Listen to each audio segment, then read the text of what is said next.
Your physiological strength in many ways is the foundation for your psychological balance. I think food and toilet both must be far away. Then you will keep your physiology in a conscious condition. Just because I'm laughing and joking about this, don't think there is no problem. There is substantial problem.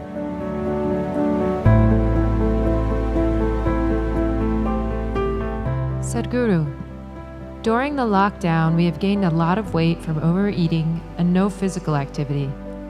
Can you offer us some simple weight loss tips, please?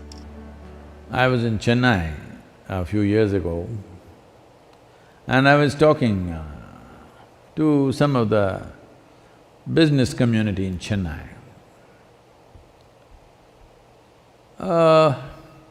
They were not particularly obese or something, but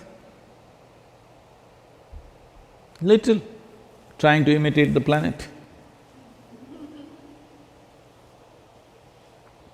Not by being on a spin, in form, I mean.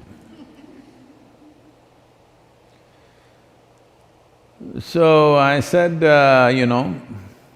as a generation of people, look at your condition. If I had come to Chennai 50 years ago or 100 years ago, in what physical form people would be, in what level of physical fitness they would be, ordinary people I'm talking about. I'm not talking about gymnasts, sports persons, not those kind of people, ordinary people on the street. Or even now, in what kind of physical strength and condition people are in rural India, for example. I said, see, suppose it so happened, you were walking on the street and you saw a tiger, a wild tiger, hungry one. How many of you can at least climb a tree? And this is a spectacular show, a tiger on a Chennai street. This is not a everyday happening, it is something you must enjoy. But how many of you can climb a tree, which is the trunk of it, usually the city trees, what is on the avenues and stuff, is not more than 8 to 12 feet. How many of you can climb this 8 to 12 feet and sit on a branch and enjoy the wildlife view? No. Only those guys who are doing the menial jobs, the guy who is sweeping the street, maybe he will go sit on the tree and watch how wonderful a breakfast you are. Why have we become like this? It's not that tiger is where is the tiger going to come? That's not the point. Why are you in this condition that you cannot do anything physically anymore? All you can go to office and come back. Those things are also necessary in today's world, but is it not important that you are in some way physically competent? Physical competence is a reflection of your physiological strength. And your physiological strength in many ways is the foundation for your psychological balance. It is no more in question. Your physiological strength is the foundation for your psychological balance in many, many ways. We've always been saying this, the yogic sciences, but people have been laughing at it because everything is keyhole. People say brain is a separate study. That's why yesterday I confessed with all the neuro experts, see, I don't have a brain. At least most of the time it's not working. I keep it off. There is enough from the tips of my hair to my toes. There are enough cells with enough memory and intelligence, they will do my life. I have disciplined them nicely. They will do my life the way I want. Because a large part of day-to-day work and day-to-day functioning is just a repeat work. All you need is a clerk. You don't need a super brilliant person to do all these things. So I have trained them and they do their work. I don't have to think how to eat, how to sit, how to stand, how to breathe, nonsense. It just happens by itself because a very stable and effervescent physiological condition is very, very important to have a certain level of psychological freedom. Otherwise, every little thing you do, you have to think. Once you think, inevitably you're confused about every damn thing that you do. Now, you're talking about because of virus you ate too much. This is not because of virus you're eating too much.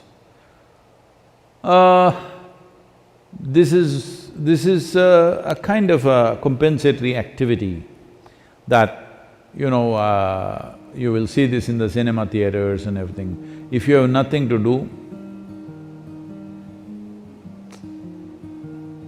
never before in the history of humanity was food simply available like this all the time. It's a wrong thing that everywhere you walk there is food. It should not be. I see some of the corporations in America are organizing like this. Food and toilet should always be within whatever 50 feet or 100 feet, something they've fixed, 50 feet I think.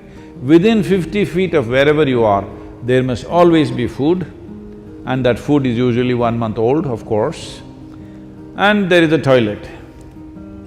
No, I think food and toilet both must be far away.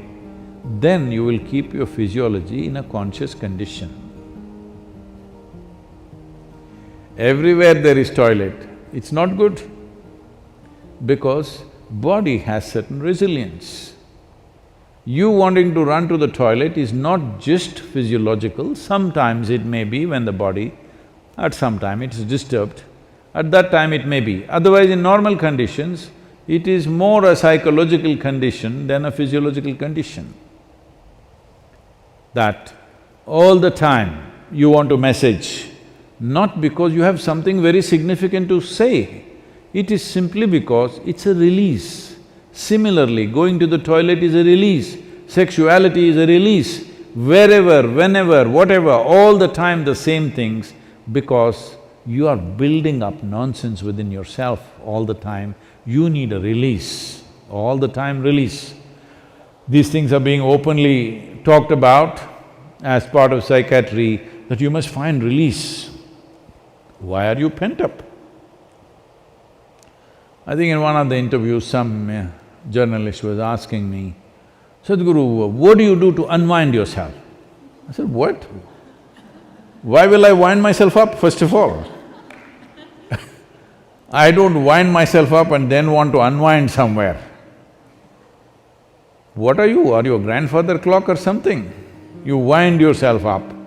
Even the watch doesn't need any winding anymore, it runs by itself. Why are you winding yourself up? This is simply because you understand life as an accumulation. Yes, body is an accumulation, mind is an accumulation, but life is not an accumulation, it's a phenomena that's happening.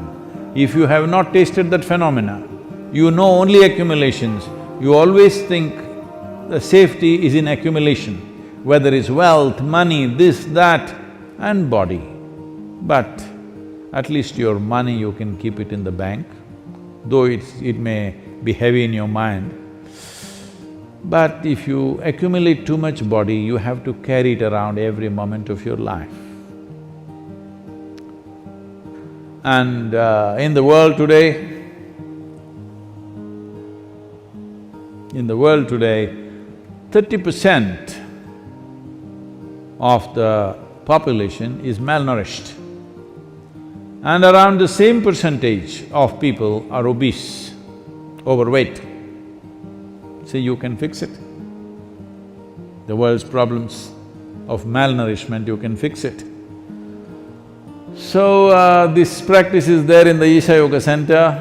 Whenever cause comes up, when Isha Vidya, educating rural children, raising funds for it became a problem, then many people in the yoga center took this up. on Wednesday evenings I won't have dinner and let that money go to the children. I think you must find 7 causes like this. I can give you 7. Monday for Rally for Rivers, Tuesday for Kaveri Calling, Wednesday for Isha Vidya, Thursday is called Guruvar, this is for your Sadguru. Friday for Devi, because that's her day. Saturday, you have your dinner, I'm reducing 1 day. Sunday, for Janalinga. Like this, you find 7 or at least 6 causes where 6 dinners you give away. Morning you eat, all right? 10 o'clock in the morning you eat well and again eat 10 o'clock tomorrow morning. And also, because you need to keep social distancing, drive out of the town and walk back. Get into your bus, buy a ticket for 10 kilometers away and just walk back. Best you go without your phone and your wallet, so that you have to walk back. Do something, come on. Already there is one problem, you want to multiply your problems, huh? You want to increase the size of your problem? Don't do that. There's enough problem already. I'm telling you there's substantial problem. Just because I'm laughing and joking about this, don't think there is no problem. There is substantial problem. Don't fool yourself, because if your body and your mind is in a certain condition, you can easily fool yourself. This happened. Shankaran Pillai was running a garment shop here in United States. And a lady came to buy some kind of a pullover. So, he promised her it is 100% wool. She took it, went home. The next day she came back and she said, "You said it's 100% wool, but here the label says it is made in Bangladesh and it's 100% cotton." He said, "Ma'am, don't you be fooled by this. The label is only to fool the moths."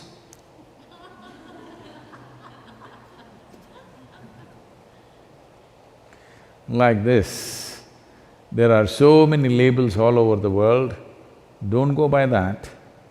This is a simple experiment you must do, all of you who are sitting now on the floor, when you get up, you must use only 2 limbs to stand up.